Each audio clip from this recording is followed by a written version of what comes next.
Hi guys, gagawa tayo ngayon ng chocolate ice cream. First, kailangan natin ng chilled creme densada. I-mix natin siya pa hanggang mag-double size.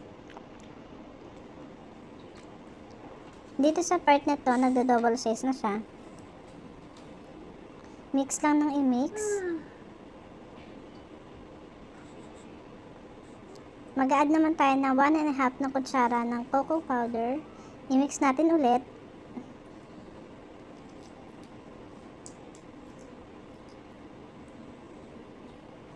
Mix lang ng mix hanggang sa maghalo na lahat ng ingredients.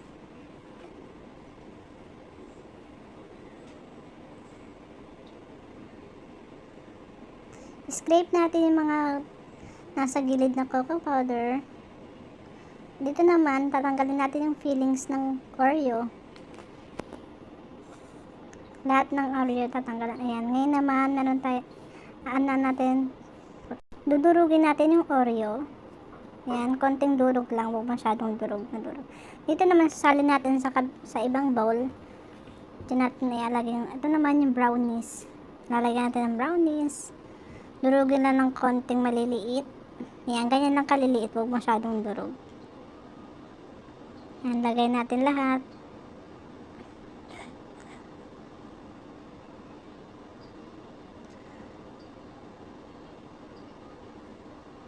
Pagtapos niyan, haluin natin.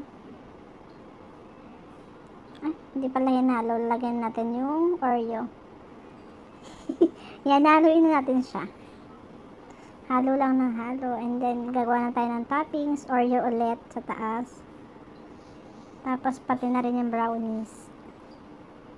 Ang sarap nito guys. Try nyo na rin.